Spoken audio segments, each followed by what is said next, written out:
뉴욕 거주 한인 유학생이 맨해튼 이민법원에 출석했다가 이민단속 교원들로부터 체포됐습니다. 트럼프 행정부 출범 이후 뉴욕시 지역에서 체포된 불법 이민자의 절반 이상이 형사 유죄 판결이나 기소가 없는 것으로 나타났습니다. 오늘 출근 시간대에 맨해튼행 뉴저지 뉴포트 패스 기차역에서 화재가 발생해 13명이 부상을 당했습니다. 트럼프 대통령이 관세 인상에 따른 세수 증대분을 국민들에게 배당금 형식으로 나눠주겠다고 밝혀 과연 1인당 언제 얼마를 받게 될지 관심이 집중되고 있습니다. 모두가 누릴 수 있는 권리, 바로 아름다움입니다. 키스는 누구나 더 쉽고 당당하게 자신의 아름다움을 즐길 수 있는 세상을 꿈꿉니다. 키스는 우리 모두의 미래가 더 아름답게 빛날 수 있도록 최선을 다할 것입니다. 당신의 아름다움의 모든 순간, 키스가 함께합니다.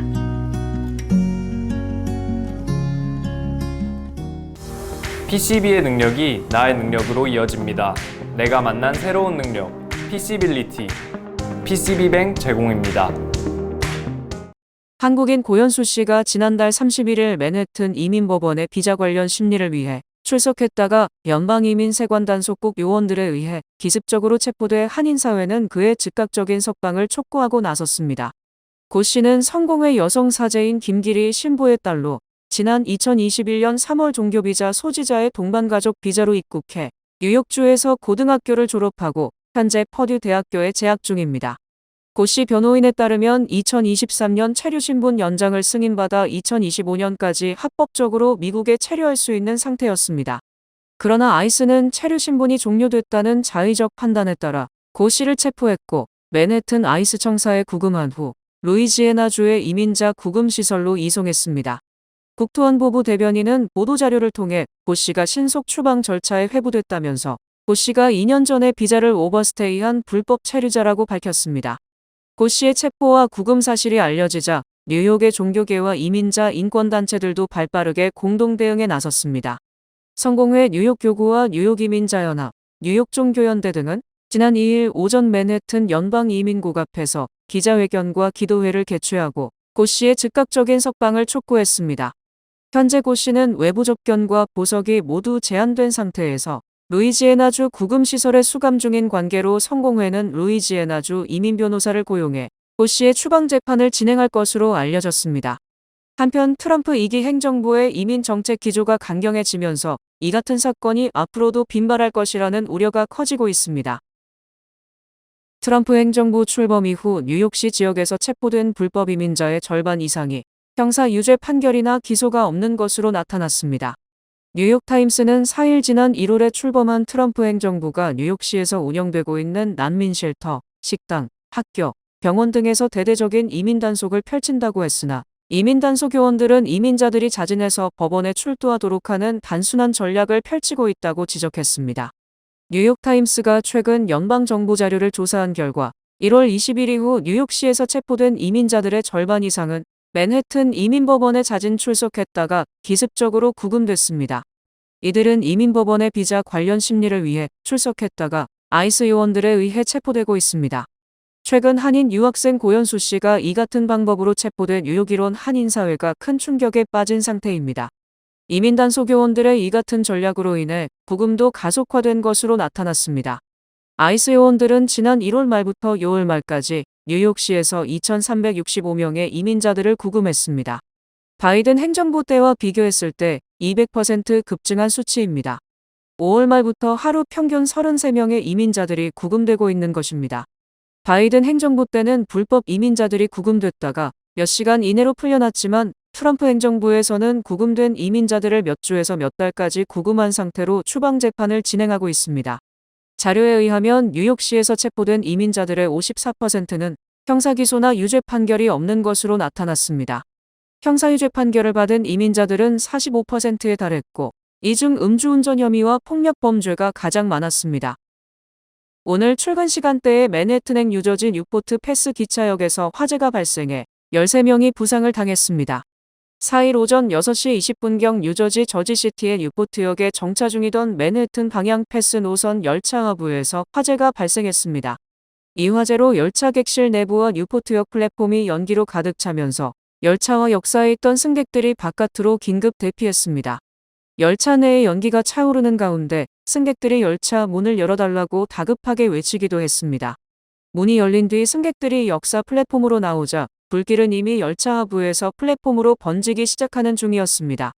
이번 화재로 승객 13명이 연기 흡입으로 현장에서 응급 조치를 받았고 이 가운데 9명이 추가 진단을 위해 병원으로 옮겨졌습니다.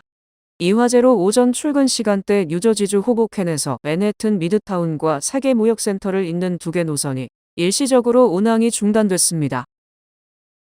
트럼프 대통령이 관세 인상에 따른 세수 증대분을 국민들에게 배당금 형식으로 나눠주겠다고 밝혀 과연 1인당 언제 얼마를 받게 될지 관심이 집중되고 있습니다.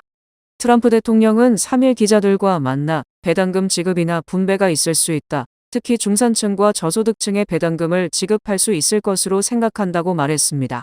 트럼프 대통령이 이처럼 관세 수입 배당금 지급을 언급한 것은 관세가 급증했기 때문이며 만약 배당금을 지급한다면 전 국민이 주주가 됐다는 생각에서 마가 등 미국 우선주의에 대한 지지가 급등할 것으로 전망됩니다. 연방재무부는 지난 6월 미국 관세 수입이 272억 달러를 기록했다고 밝혔으며 이는 지난해 같은 기간보다 4배 가까이 폭증한 것입니다.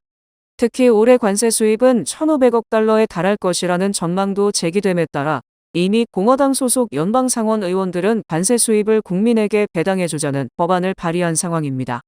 미주리 출신 조시 홀리 연방상원의원은 국민 1인당 최소 600달러를 나눠주자는 법안을 발의했으며 만약 트럼프 대통령과 공화당 의원들의 구상이 현실화된다면 미국은 팬데믹 때 현금 지원 이래 최대 규모의 돈잔치가 펼쳐질 것으로 예상됩니다. 트럼프 행정부가 트럼프 대통령을 대선 불복 혐의 등으로 형사기소했던 잭 스미스 전 특별검사에 대한 수사에 착수, 정치보복이라는 논란이 일고 있습니다. 연방특별검사실은 잭 스미스 전 특별검사가 연방공직자의 정치활동을 금지한 법률을 위반했을 가능성이 있다고 보고 이에 대한 수사를 벌이고 있는 것으로 확인됐습니다.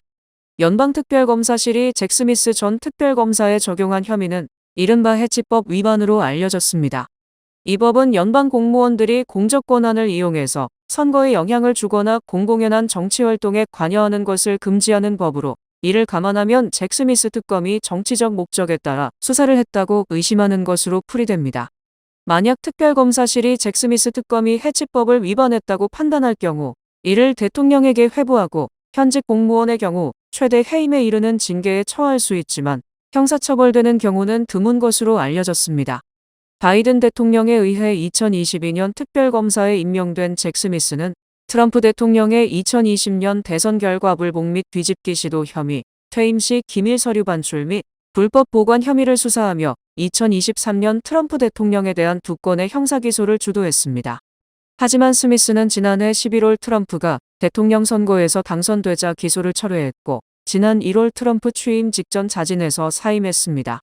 특히 트럼프 대통령은 지난해 10월 대선 공약을 통해 백악관에 복귀하면 2초 안에 잭 스미스를 파면할 것이라고 단언했었습니다.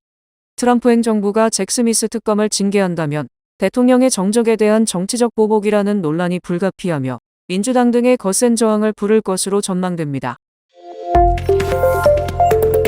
바이든 전 대통령이 퇴임 이후 처음으로 트럼프 대통령에 대해 공개 발언을 하며 지금 미국은 암흑시대라고 비판했습니다.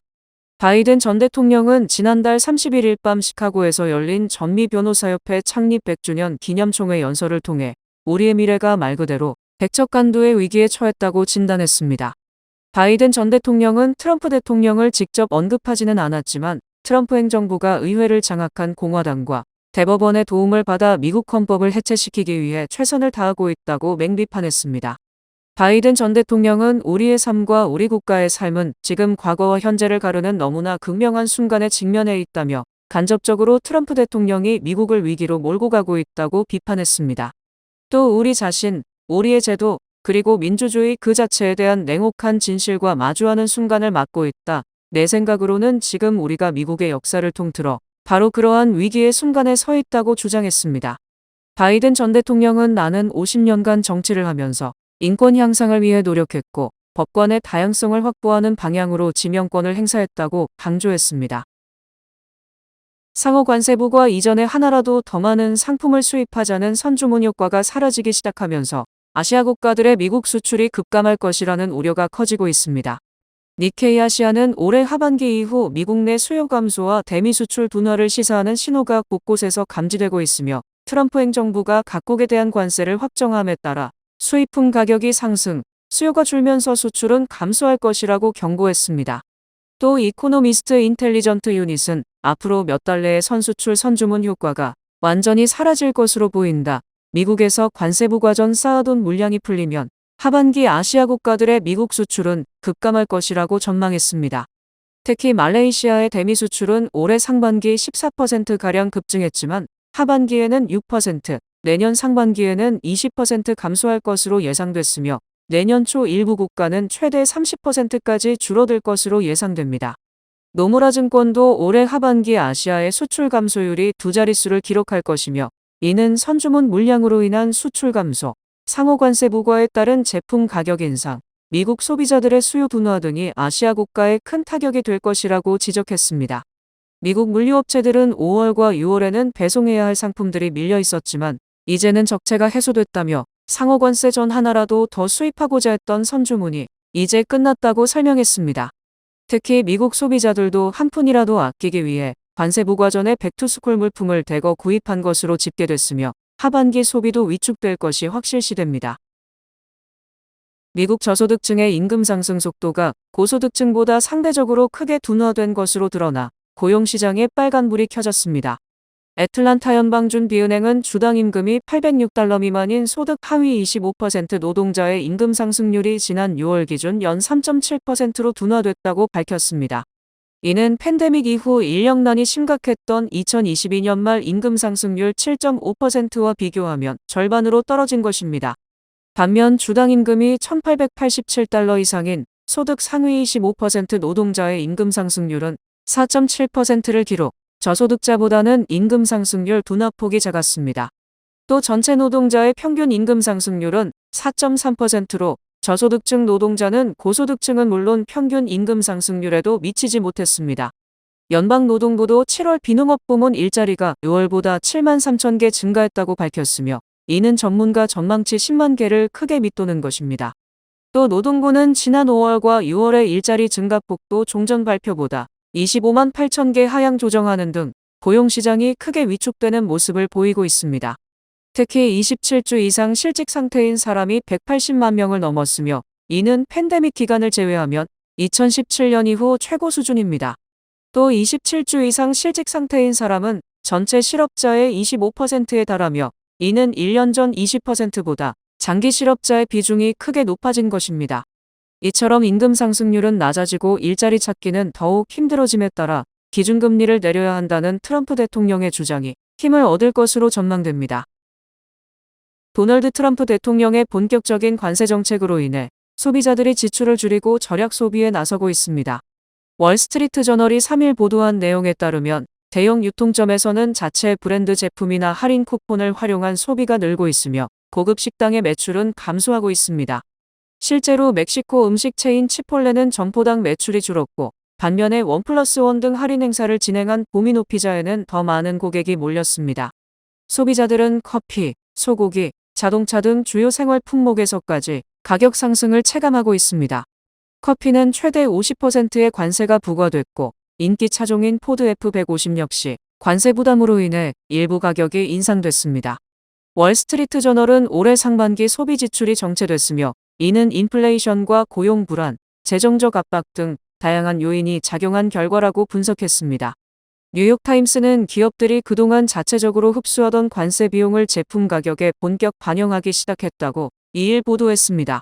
실제로 아디다스와 프록터앤드갬블, 스탠리 블랙앤드데커 등은 가격 인상을 이미 단행했거나 계획 중이며 월마트와 헤즈브로, 마텔 등도 가격 인상을 경고하고 있습니다. 현대차 그룹이 미국 수출 39년 만에 누적 판매량 3천만 대를 돌파했습니다. 현대차 그룹은 지난 7월 말까지 미국에서 판매된 현대 기아차가 3,010만 7,257대로 집계됐다고 공식 발표했습니다. 업체별 판매량은 현대차가 1,755만 2,003대, 기아차가 1,255만 5,254대로 집계됐으며 누적 판매량 3천만 대를 넘긴 것은 지난 1986년 미국 시장 진출 이래 39년 6개월 만입니다. 현대차 그룹의 누적 판매량 3천만 대 돌파는 최대 라이벌인 일본 도요타와 혼다보다 더 빠른 것입니다. 도요타는 1958년 미국 시장에 진출한 뒤 2012년 54년 만에, 혼다는 1970년 미국 수출을 시작한 뒤 47년 만에 지난 2017년 누적 판매량 3천만 대를 넘겼습니다. 현지 브랜드가 아닌 완성차 업체 중 미국 내 판매량 3천만 대를 넘어선 업체는 도요타와 혼다에 이어 현대차 그룹이 세 번째입니다. 현대차 그룹은 1986년 1월 울산 공장에서 생산한 엑셀 승용차를 수출하면서 미국 시장에 진출했고, 기아차는 1992년 미국 판매법인을 세운 뒤 1994년 2월 세피아 승용차와 SUV 스포티지를 시작으로 미국 시장에 진출했습니다. 현대차 그룹은 1990년대 100만 대 돌파에 이어 2004년 500만 대, 2011년 1000만 대 고지에 올랐고 2018년 2000만 대를 넘겼으며 불과 6년 7개월 만에 다시 1000만 대를 더 팔아 3000만 대 고지에 올랐습니다. 현대차는 2005년 엘라베마주에, 기아차는 2010년 조지아주에 첫 미국 현지 공장을 완공했으며 지난 3월에는 현대차가 조지아주 서베나의 세계 최대 단일 공장인 전기차 공장을 준공했습니다. 뉴뱅크와 함께 꿈의 집을 마련하세요. 빠른 승인, 맞춤형 서비스, 전문가 상담, 지역 전문성, 경쟁력 있는 이자율. 뉴뱅크가 주택 소유를 쉽고 간편하게 모든 단계에서 도움을 드립니다. 지금 바로 가까운 뉴뱅크 지점을 방문해서 홈모기지 대출 상품에 대해 문의하세요. 뉴뱅크 제공입니다.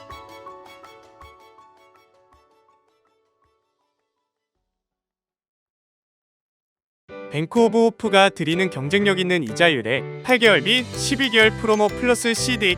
가까운 뱅크 오브 호프 지점에서 만나보세요. 이 프로그램은 최고의 금융 서비스로 당신을 존중합니다. 뱅크 오브 호프 제공입니다. 주요 단신 전해드립니다. 민권센터가 오는 13일부터 10월 22일까지 매주 수요일 오후 4시부터 6시까지 진행되는 시민권 시험 준비반을 진행하며 등록 접수를 시작했습니다. 뉴욕시의 저렴한 주택 프로그램인 어포더블 하우징 지원자들의 급여와 집 주소, 전화번호, 그리고 일부 경우에는 사회보장번호까지 포함된 민감한 개인정보가 온라인에 노출되는 심각한 데이터 유출 사고가 발생했습니다. 에릭 아담스 뉴욕시장이 뉴욕시경의 단속권을 제한하고 공공질서 및 보건의 위험을 초래한다는 이유로 시의회가 통과시킨 노점상 관련 경범죄 처벌 폐지 조례안의 거부권을 행사했습니다. 연방지질조사국에 따르면 2일 오후 10시 18분경 뉴저지 버겐카운티 헤즈브룩 하이츠 인근에서 3.0 규모의 지진이 발생하며 뉴욕 뉴저지 일대가 흔들렸습니다. 법원이 테슬라의 자율주행 보조 시스템 오토파일럿 관련 사망사고에 대해 처음으로 회사 책임을 인정하며 피해자들에게 2억 4,300만 달러를 지급하라고 판결, 테슬라의 자율주행 관련 서비스에 제동이 걸렸습니다. 항공기 제작사 보잉의 미주리주 및 일리노이주에 있는 약 3,200명의 방위산업 부분 근로자들이 근무 일정과 복지 혜택 문제로 최신 4년 계약 제한을 거부한 후 4일 파업을 시작했습니다. 자체 개발 인공지능 검색 엔진은 필요 없다고 밝혀온 애플이 올해 초 비밀리에 챗GPT와 유사한 AI 기능을 제공하기 위해 별도의 팀을 구성했다고 밝혔습니다. 미시간대 신경과 전문의 바이빙첸 박사는 최근 인스타그램에 영상을 올려 뭉친 근육을 풀기 위해 사용하는 마사지건을 목 부위에 대면 뇌졸중을 유발할 수 있다고 경고했습니다. 날씨 전해드립니다. 화요일인 내일은 대체로 흐리겠습니다. 낮 최고 기온은 87도, 최저 기온은 70도입니다. 해 뜨는 시간은 5시 56분, 해 지는 시간은 8시 7분입니다. 이상으로 주간 날씨와 세계 날씨 전해드립니다.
이상으로 8월 4일 월요일 TKC 뉴스데스크 여기서 마치겠습니다.